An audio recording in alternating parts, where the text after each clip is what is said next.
A shout out to our podcast sponsor, sportsponsorship.co.uk. If you or your business are interested in making a real difference to the Scottish game, supporting hundreds of kids into regular football, get in touch with sportsponsorship.co.uk and they'll find the right fit for your brand.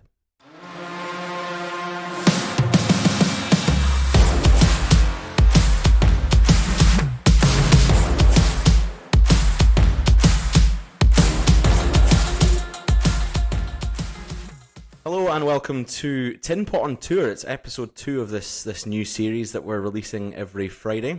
And normally these episodes are to review what's happened midweek, but alas, it's the international break.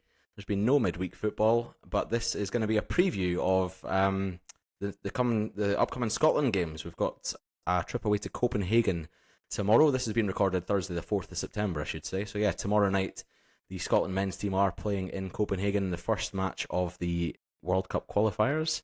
And then a trip to a town in Hungary that I can't pronounce. It looks a bit like a sneeze when it's written down, for the behind closed doors game against Belarus.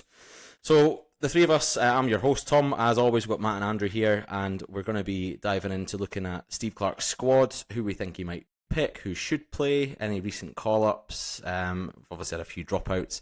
Take a quick look at the Danish team as well. Offer our insights and thoughts as to how those two games are going to go. And it's been you guys know, the audience might not, but I am sort of Scotland fan first, I suppose, before Dundee United. This is my old firm. This is my Christmas, my bar mitzvah, everything, my Hanukkah, all rolled into one. So it's been a long time coming. It's been about 6 months since our last competitive game for Scotland against Greece. So absolutely buzzing. Cannot wait to get stuck into this, and cannot wait to watch the games over the weekend. Just get a cold take from you, Matthew. What's your first reaction to seeing that squad? We'll start there. What are your thoughts on that? Steady hands are, the usual Steve Clarke squad. No real surprises, I don't think. He knows who he likes, and he picks who he trusts, and I trust him, and I love him. He's not listening, don't worry. No, I think it's what you'd expect. This is the last hurrah, So nobody's missing? You don't think there's missed call-ups maybe for, I don't know, a Josh Mulligan or anyone like that? Nah, there's no time to be bringing in these players for these games. No, he's not going to, he wouldn't play them in the friendly, so why is he going to play them now, He has his team that he likes, he plays it consistently. The players know each other, they've built relationships over a number of years, so I think it's the time for the experienced heads to see us through the World Cup glory.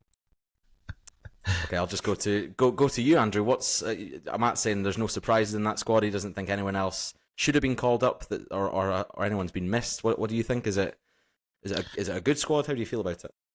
Yeah. I mean, I think that you're kind of mentioning earlier on about Mulligan and such like. I think, to be fair to Clarke, I do normally give him a bit of a hard time about maybe not calling up certain players at certain times, but to be fair, I do think it would have been a wee bit too early to be calling up someone like Mulligan. Maybe want a little bit more consistency at a decent level. He had a good season for Dundee, and then has been performing for Hibs. But you want to really see how he's getting on over a good run of games. It's very, very early in the season to be making any sort of sweeping changes. The counter argument to that, I guess, is so many players within that squad are maybe not going to be getting a lot of minutes, or potentially not starters. Some big names in there as well. So, I think there's fair reason for debate in some areas. However, personally, I wouldn't have really picked anything massively different to what Clarke's picked. I think seeing Kieran Bowie in there, and I think having reasonable debate for whether he should be sort of starting or making appearances or whatever I think is a really promising sign. And unfortunately, I think just as of today, obviously, Tierney and Ralston are out, so then, forcing another couple of changes potentially there. But no complaints there. I think it's a pretty steady squad. Yeah, that's the thing. So many people in the media talk about Clarke always quote having his favourites, but if you look at the most used players under Clarke, the sort of top 10, you've got the likes of McTominay and McGinn, Billy Gilmore, Andy Robertson, obviously, Kieran Tierney. The only name maybe in that top 10 that you think has had too many caps under Clarke would be Grant Hanley, but only recently, in my opinion, has he sort of started to falter a wee bit in a Scotland shirt. So I don't like the narrative of he always picks his favourites, because it's clearly worked. He's got us to back-to-back Euros, very narrowly missed out on the last World Cup campaign, 2 promotions in the Nations League. So that squad that he's picking, he said it in interviews multiple times, he picks a core to almost create like a club environment, and those are players at the top of their game playing regularly for their clubs, and then he has rotated the sort of fringe players when necessary. Do they get starts all the time, or do they get a lot of minutes? No, but when you've got a successful team in competitive football, I don't really see the need to be changing that too much. I think that's where these couple of early games are going to be quite telling, because my gut feel is that, I don't disagree with what you've said. I do sometimes get frustrated at Clarke maybe not playing, certain players or giving them minutes, at what I felt maybe is the right time, so maybe Billy Gilmore, it grew from a lot of frustration, and then, he started to play, Lewis Ferguson, obviously, and then Lennon Miller, you hope he doesn't fall into that category. But my main kind of worry, I think, is that this campaign, you are going to have quite a lot of players that are probably not starting week in, week out. And, big players like, obviously, Andy Robertson, for example, who, as you said, when he's been sort of one of the favourites, if you like, for Clarke, and has been picked consistently, he's only really sort of performing at a half decent level or a good level, because he is playing week in, week out. You wonder how much of a drop off we might see through this campaign. I hope we don't, and I hope actually those players will just be even more hungry, because they want to sort of push themselves into the starting 11 at their clubs. But that's my only concern, that there might be quite a lot of rusty kind of players over the course of the season. Angus Gunn, obviously, Andy Robertson, mentioned that. Not really sure what Grant Hanley ended up doing at the end of the window. I know there was hints of him going to Hibs and all that kind of thing. Just looking at that squad, there might be a few that are starting to sort of come out of their peak, maybe. But the good thing is that we do actually have quite a few decent youngsters that could step in. It's just about Clarke getting that blend right, I think. And if he is a wee bit too stubborn, then that might not happen. Yeah, we've not got the same injury crisis that we've had before. I think we're not missing any big names. Like you said earlier, KT and Ralston have dropped out. And from what I've seen of Tierney so far in a Celtic shirt this season, I'm not really that impressed compared to the player he used to be. And Ralston, not to speak ill of a man that's put on a Scotland shirt multiple times, I love them all, but it could be a blessing in disguise that he's dropped out, because Clarke might have favoured him over Hickey, which to me would have been, not that I'm more knowledgeable than Steve Clarke, but to me that's a mistake. So it could be a blessing in disguise that those two have dropped out. I understand why Josh Doig wasn't called up originally, because you've already got good cover at left back, but he should now, I think, be started to be bled into these squads far more often. Definitely. That's though, to do that. At the same time, you can criticise Clarke, but he needs to step up and take his opportunity as well. So, this is a real chance for Josh Doig. Especially, as I said, with Andy Robertson probably not getting a lot of first team football this season. It's a good opportunity to show that he is the future there at that left back position, or covering right back. So I really hope he does well. Whilst he's stepping in, it's a big game. Yeah, the thing is, Andy Robertson's obviously going to have fitness, but and all these other players that you're talking about that are second choice at their clubs or getting a few sub appearances aren't getting full 90 minutes, which is, to be honest, most of the squad. they're still going to be fit enough to play a game of football, but it's about match sharpness, isn't it? Like you miss that if all you're doing is training every week and sitting on the bench and getting 5-10 minutes. Probably a good time to discuss what starting 11 he's going to put out, you think, for that Denmark game. So I'll go to you, Matt, and what's your keeper, and do you think he's going to go back 4, back 5 for that game? I think Angus Gunn will start in goals. I don't think the other two have made strong enough cases to take over from him. I think Gunn has a relationship with the defence. So I think he'll start. I think he'll go back 4. I think he'll now start Aaron Hickey in this game. I think he'll push him as much as he can, for as long as he can in the game, see where that can take us. I think centre halves. I think Suter will start. He's been a mainstay for the Rangers, and albeit a difficult defence. But I mean, I think Clarke's tactics suit him better. Does Giga have a Scottish granny? He could have got a call. No, he's been pretty good. Yeah, he's really reliable. The left So you got side Suter. defence, I'm going to play Scott McKenna. I don't think Hanley's done enough to keep his place or to regain his place. I can't say I've seen much of Jack Hendry in club football for El Hity back. I think he's better in a back 3, I don't know. I think left back Robertson, as per usual. It's only really the left-sided centre half, I don't know. What do you think? Yeah, I think Suter will probably play that left side of the centre half pairing. That's what he does at Rangers, isn't it? So, and he's done that before for Scotland. I think McKenna, it's between McKenna and Hendry, I would say. I don't think Hanley, he's played 2 or 3 games for Hibs this season, but I don't know. He trusts him so much, Yeah, he but does. just recently in a Scotland shirt, he has made some pretty big mistakes, and I don't know. I've always been a big supporter of his, but I think it's time to move on. McKenna's played every minute, I think, for Zagreb since he's joined them. He's played all 90 minutes, and last season he was playing in La Liga. He needs more of a look in, and should be one of the first choices in that sort of centre back role. But he does tend to favour Hendry, I think, over if it's a choice between Hendry and McKenna. But yeah, that back 4 and keeper is what I would choose as well, to be honest. Andrew, you got any difference of opinion? Only change for me would have been Hendry instead of McKenna, but only because I just feel Suter and McKenna are quite similar defenders. So just, having that ball playing defender, that works well for Suter. He's quite happy to throw his body on the line, put in those big blocks, and keep things steady at the back.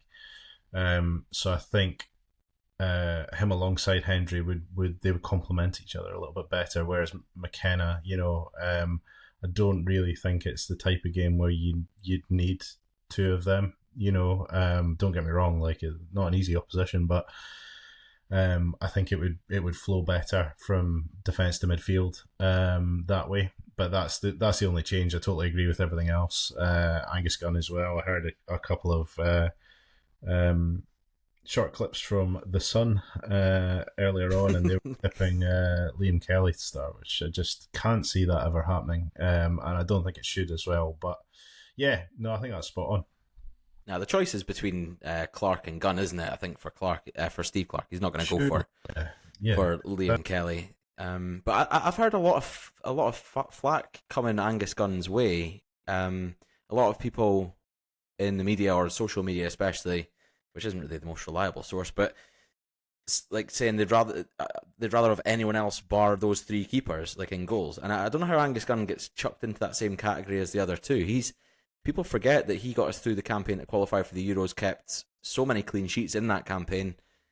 I don't know where the hate comes from. Every keeper has a mistake or 2, and I know he's not playing regular football, but only Clarke is, and he's not had a great start to the season. So to me, it was a shoo-in, but apparently the fans aren't too happy about it.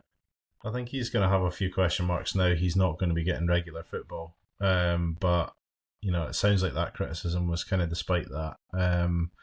Maybe based on previous mistakes, but I've always seen him as a real steady Eddie there. I think he was a real good addition, by Clarke, So, yeah, if you're putting him up against the other two keepers, in terms of quality, he is head and shoulders, in my opinion, above Yeah. the two of them. So you've got to play with what you've got, and he is the best of the bunch. And even Aye. though he's not, match fit, he's a keeper though. It's not like you're playing a centre midfielder or something like that. Who's just not getting a look in at all. Mhm. A goalkeeper, I think, can keep sharp enough, outside of game days, as long as they're experienced enough. So I don't think there's massive worries about Gunn, but I hope I'm not eating my words. Speaking of No, keepers, I was just looking at that Slicker boy, see what he's up to. He's on loan at Barnet in League Two now. Slicker. So I mean, he'll never see the poor light. fella. He'll never see a Scotland strip again, man. That was to be fair, we talked about it before, but that was Clark's fault. Like, Yeah. he shouldn't have done that. He's not good enough. Clearly, he plays in League Two in England for Barnet. No, come on. it's not. I feel sorry for the guy, but yeah, he'll never be anywhere near that squad again. That's for sure. Good luck. Praying for that Kieran Slicker redemption arc. Yeah. I hope he does well. We're obviously not wishing ill on him. No.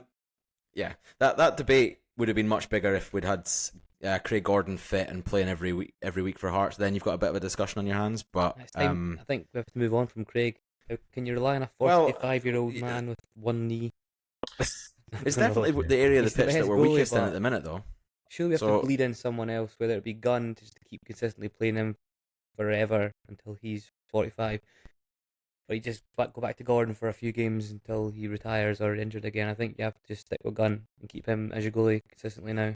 I agree. It depends. I agree. Depends what Gunn does, though, because if he's going to stay as a subby at Forest, I'd like to see Callum McKenna maybe go out on loan. I think is he second choice at Bournemouth? He's 18 or 19 years old. If he was to go out and get regular minutes, that could be something for the future, because apparently people at Bournemouth, from what I've read, seem to rate him to an extent. So. But yeah, that's definitely the area of the pitch that we're weakest in. Yeah. I would say. So you both gone with the back four, which I would agree with. I think if you look back a year ago ish, we had the away game in Croatia, which we lost, unfortunately 2-1. We've had a decent performance away in Portugal, where we're 1-0 up and just got pipped at the last minute by Ronaldo to lose. We've had a really good performance at home against Poland and sadly lost. But then the next three games, obviously, we've won 2 and drawn 1 in tricky ties. And that was with a back four. And that was all with Ben Doak. Then you see the Greece games where go back four again without Ben Doak's directness in attack, without that that option. We looked toothless. So yeah, with Doak fit again, I think it's the right thing to do. And you've obviously you're in agreement with that and think a back four is the right way to go. Yeah. Yep. Cool. So into midfield then, what are you thinking? Is it going to be 2 holding mids? Is that the plan? I don't know. The midfield I've got down is McTominay, Gilmore, and Miller, which obviously I know is maybe slightly controversial, but the reason for that, I do feel that Gilmore will sit in there as a 6, and I feel that Miller is more than capable of mopping up, McTominay likewise. So I do think that they would be able to almost kind of play box to box, and they've got the legs to kind of do that as well. So that was kind of my thinking behind that. It wasn't to discount McGinn at all, because I've got him playing elsewhere, but yeah, it was either Miller or Ferguson, that was going to go in there. I just thought Miller, he showed a lot in a Scotland shirt last outing, real inventiveness. He's on the way up. He's a young lad full of confidence. I know he's not got the minutes at Udinese yet, but that'll come. That'll come. He's not gone there to sit on the bench. So I really want a platform like this to go and show what he can do, to maybe then push his way in at club level, I reckon. So hopefully Clarke gives him that opportunity. That's what I would be backing anyway, as a midfield 3. So you're going, not to jump ahead, but you're going to go 3 in the middle and then sort of 2 wingers and a forward, so a 4-3-3. Yeah, that's how I would go. Yeah. I've Matt, gone what's your for midfield a 4-2-3-1. So the 2, I've gone for Billy Gilmore and old faithful Kenneth McLean in beside him for a difficult away fixture. Clarke's man, Kenny McLean, was a job, and McTominay just ahead of them. It's like a CAM / box to box. I just think being an away game against the best team in the group, I think you need some experience and steel in Mr. McLean, and he's never let us down, so I don't think he'll do it again, ever. He's Yeah, a solid player. I didn't really.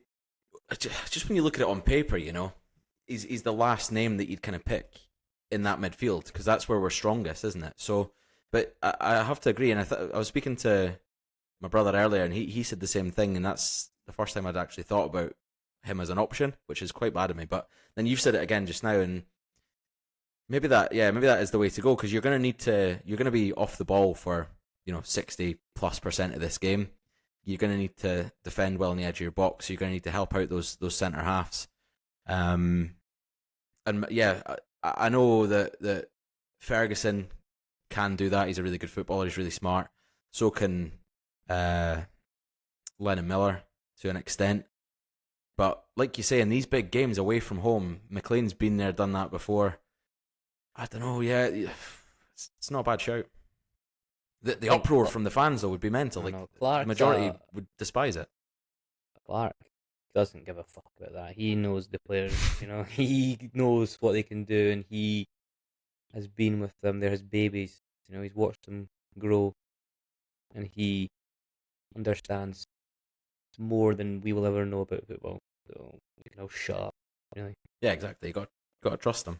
I think for me, if you're going to play that type of football, I would be putting Ferguson there instead. I know obviously what you're saying about the experience side, but Ferguson's playing at a better level, in my opinion. And there's no way Kenny McLean's going to fucking Italy and being picked up as the best midfielder, or anything like that. Like he's not getting that kind of recognition. So I get the stick with what you know, but at the same time, there's enough of stick with what you know in that team, So ultimately, you got to roll the dice at some point. But I really don't feel rolling the dice, is swapping Kenny McLean out and swapping Ferguson in. It's just all it's doing is providing more energy, and it should be providing a wee bit more hunger as well, because Ferguson's obviously out of favour and has really got a point to prove.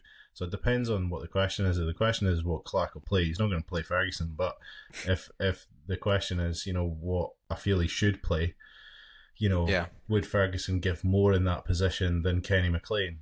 Yeah, I think so. So Matt, if you are the gaffer, you'd still go McLean, yeah? Yeah, I'd go McLean. Has Clarke ever played Ferguson there in a 2 beside Gilmore or someone else? He's usually played him further forward, more in an advanced position, Ferguson.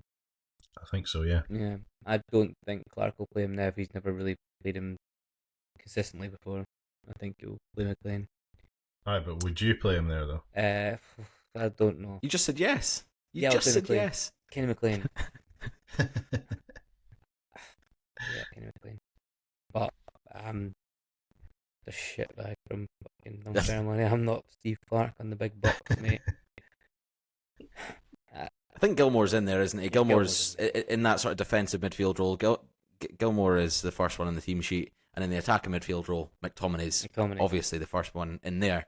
It's just who plays along. It's going to be I think if he's going 4 at the back, it's a 4-2-3-1, which is so similar to a 4-3-3. Really, it just depends on where that attacking midfielder sits and what their responsibilities are. But it's just that pairing alongside Gilmore in the sort of defensive midfield role that is questionable. And a name neither of you have mentioned is Ryan Christie. I know he's not playing for Bournemouth at this moment in time, but he had a fantastic season last year. Again, Clarke doesn't play him there, does he? Could he go likes there. to play him further forward. Yeah, He's never played him. Prefers him further out. Yeah.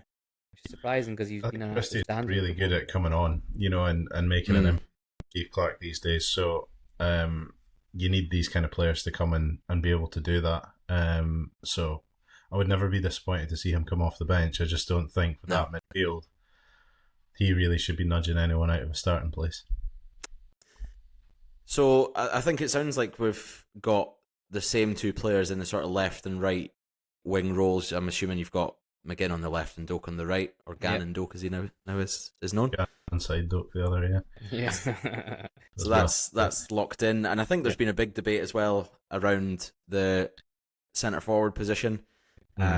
Any one of those four names could start. I think I'd less likely to see Dykes get the nod from the first whistle, but the big call up is the big discussion has been between Che Adams and Kieran Bowie. What way would you go, Andrew? Are you Kirkcaldy or are you? I think elsewhere? Clarke will pick Adams, and I wouldn't really be overly critical if he did, to be honest.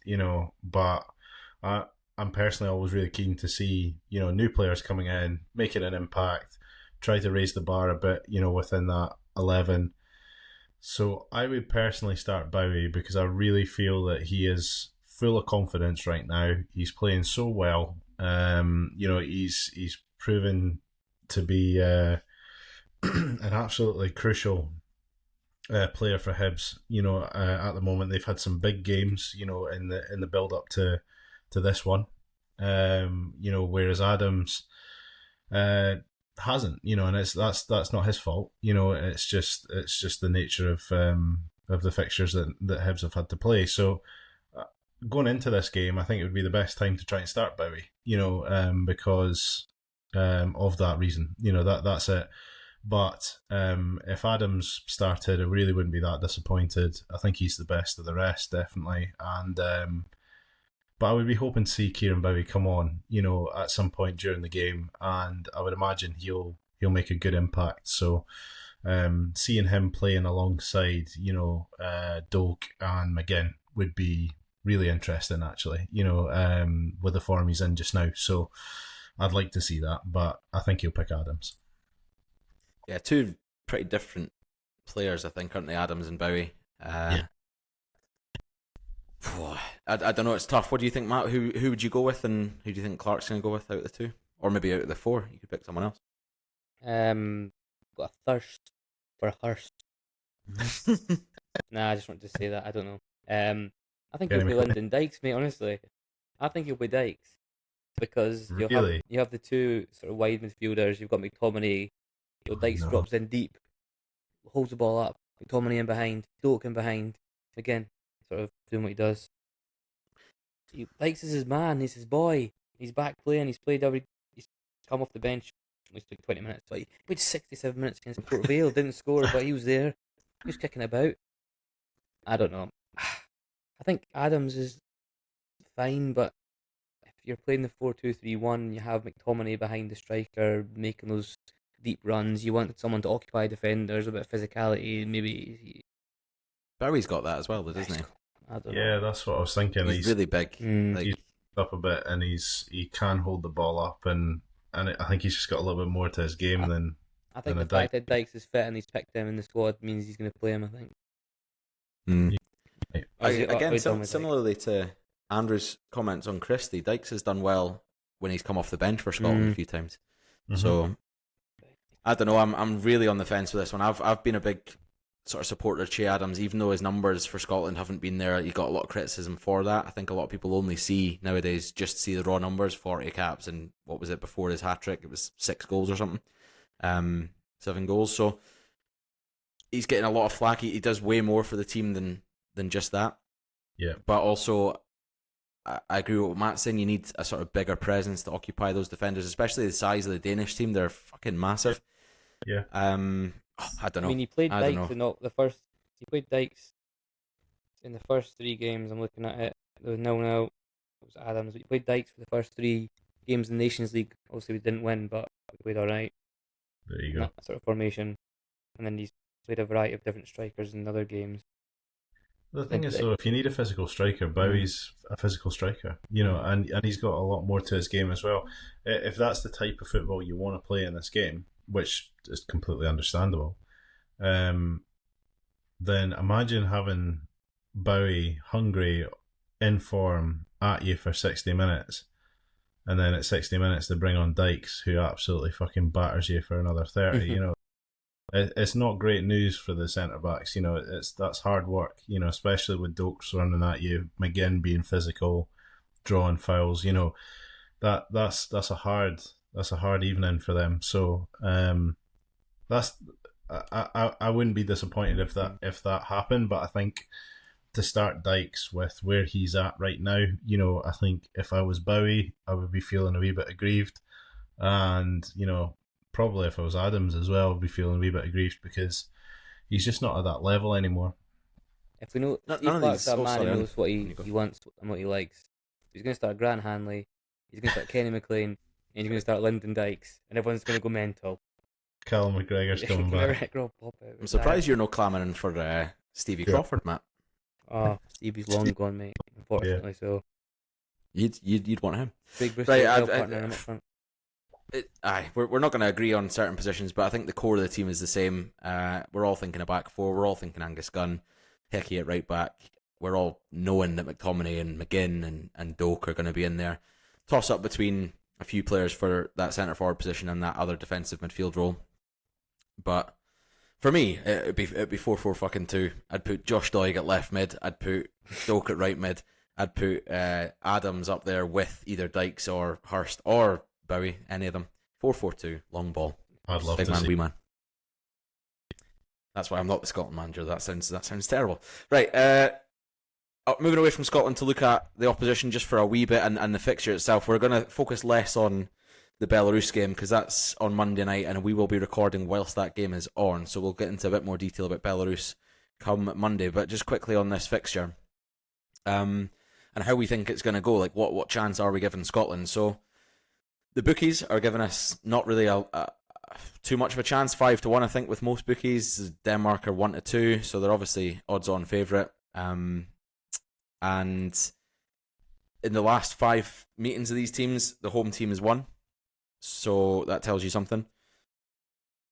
But Scotland have only lost one opening World Cup qualifier since the 90s, which was away against Macedonia in 2008. So we've got a decent record in opening fixtures, albeit not many of them are away to Denmark. I am always optimistic and sometimes blindly optimistic when it comes to Scotland games. So I do think we can go over there and get a result. A draw is obviously classed as a result in these types of games. What do you think? I mean, the Denmark squad, they've obviously not got Christian Eriksen, who's their leading cap holder and third top goal scorer of all time. And it's not a Danish squad of sort of the last 5 years. It's still very, very good, still good enough to beat Scotland comfortably. But I don't know. What do you think? Are we going across there and getting the win, getting a draw, getting battered? Yeah, I think that. I mean, I'm not overly enthused by Reimer. I don't think that he's a bad manager, but I don't think he's something that we should be super worried about. I think it gives us a chance with the record he's got. But yeah, I mean they've got good players. They've absolutely got great players in that squad. But if we have the right selection and we go at them, I actually do think we've got a really good chance. That's why I was kind of hoping that midfield is not going to be too, I don't know, reserved, protective, conservative, however you want to put it. Because with that being our strongest area, I think if we have a right good go at them, I think this will be a real good game. And we've got good attacking options there. We've got opportunities to score goals. As I said, we're just talking about Bowie there. He's in good form. Doak's just got a big move, so he's going to be wanting to prove a point. He's been out for Scotland for a while, and he's going to want to pick up where he left off. And then you've got McGinn, and you've. I think we've got a really good chance. I think we've got an excellent chance. It just depends how steady we are at the back. With obviously these injuries coming up, was a little bit unfortunate timing, but losing Tierney at the moment isn't that big a loss, because he's not been in the best form. It just really maybe depends on how well Hickey performs and how long he can last in the game. I think is going to be pretty important, and then how we kind of replace him. What he does Yeah. then at that stage. I think that's going to be the sort of most crucial decision making for the manager during the game, and then how the players react to that is going to depend on what the result will be. That's what I feel anyway. But I just hope we have a go at them. I hope we're not too intimidated. As I said, I'm not overly sort of impressed with their manager. I think he's very mediocre, and I think that he's got a good team to play with, but they're there for the taking. So hopefully we're right up for it and we just go at them. That's the key, I think. And what I thought was missing a lot in that the Greece game at home was sort of tenacity, hunger, fight. That wasn't there. I thought so. Yeah, they need to be right up for it. What do you think, Matt? Are we just give me your prediction? Are we going to win? We'll find out in the first 5 minutes. I think how brave we're going to be on the ball. I see how ferocious off the ball we're going to see the Scotland that performed so well in the qualifiers for the Euros and for the Nations League. Are we going to see this sort of meek, defensive, scared team that I've seen on rare occasions but can come through? I think Clarke will get them right up for it. I think these players perform when it matters, and I think we'll get a 0-0 draw. It'll be boring. Snap your hand off for a 0-0 draw. I tell you, that'd be unbelievable. I think we have got enough quality in the squad. We should be, we shouldn't be scared anymore. We're not as if we're minnows playing fucking Nigel Quashie and all these tricks. We've got these fucking great players playing for world class teams that have win things. We should be going toe to toe with. We shouldn't be the underdogs. It should be an even playing field against teams like Denmark, and we should be confident that we can win the game. I agree. That the gap's closed a lot, obviously, hasn't it, under Clarke in the last 5 years to teams like Denmark. Yeah. Tom, what's your prediction, mate? I'm nervous, man. I'm nervous. I really think we can do it. It's, like you say, it depends what our attitude is towards the game, what the game plan is. These are all obvious statements, but the thing for me is that we lost one game in the last World Cup qualification campaign. So everyone talks about how good we were in the Euros last year. The Euro qualifications 2 years ago. Mm-hmm. We had that great run. We beat Spain and beat Norway and stuff. But we forget that we were really good in that World Cup qualifying campaign. Got a defeat away at Denmark quite early in that group, but then beat Austria and drew with Austria. And, we finished second in that group, only behind a Denmark team who won 9 out of their 10 games. So in World Cup qualifying, Steve Clarke, and in Euros qualifying, and in these competitive qualifying matches, we really turn up under Steve Clarke. No matter who we're playing, no matter if it's the top team like a Spain or away to like a Belarus, we do turn up, we get the results. So that's why I believe. So if you boil it down and you look at their team on paper and their recent form and the fact that they've beaten Portugal and all this sort of stuff, you can start to get a bit concerned, or you look at maybe injury worries that we've had or whatever else. But for some reason, in these big games under Clarke, we do turn up, and I think that Norway game really turned it for us as well in terms of like our away performances. Getting that away win, giving us that belief that we can go away to. So Norway are on par with us, maybe slightly worse if you want to look at it that way. I don't know. There's an argument for both sides, but you go away to a team like that, you go 1-0 down, and you come back to win. I think that's a big turning point for us in away games. Yeah, definitely, absolutely. I know they beat Portugal, but as you said, we've beaten, arguably better teams. So yeah, this is a game that we should be trying to take something from.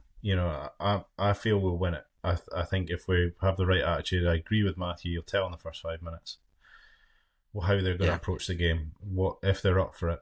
If they are, this is going to be a good campaign. If they're not, and are kind of, picking up from where they left off a wee bit with the sort of heads going down, and it's just not, it's not the same Scotland that you're talking about through those qualifiers.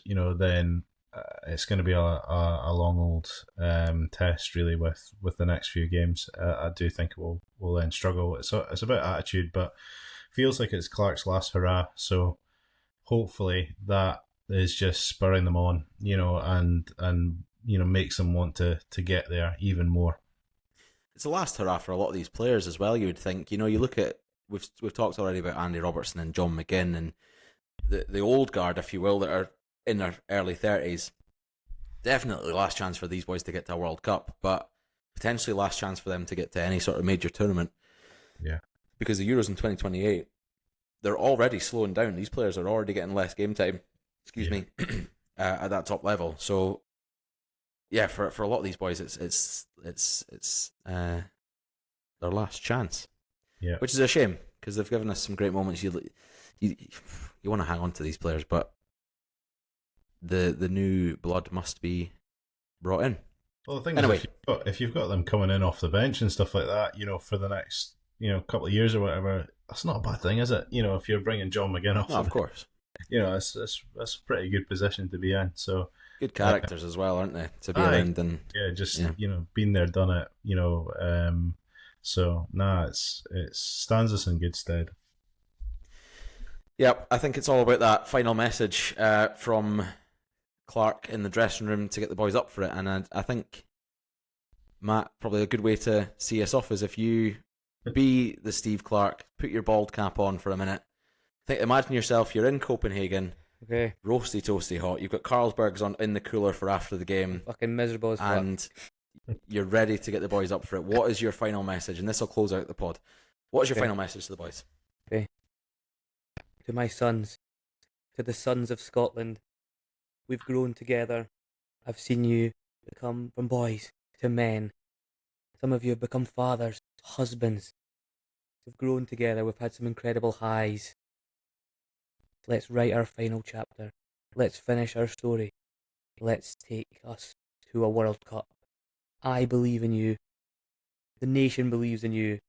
We are going to America. We're going to fuck up Donald Trump. We're going to win the World Cup. We're bringing it back. Oh, Florida, Scotland, when will we see the lights again? And so on. I don't know about the Donald Trump bit, but I don't think you mentioned Trump, but... First half was Stephen Presley, second was William Wallace, I think. Yeah. Thank you, Matt, and thanks to all our listeners who've stuck with us for this 40-minute episode. Up to Scotland, Come up on. Steve Clarke. Have a good bath. Bye.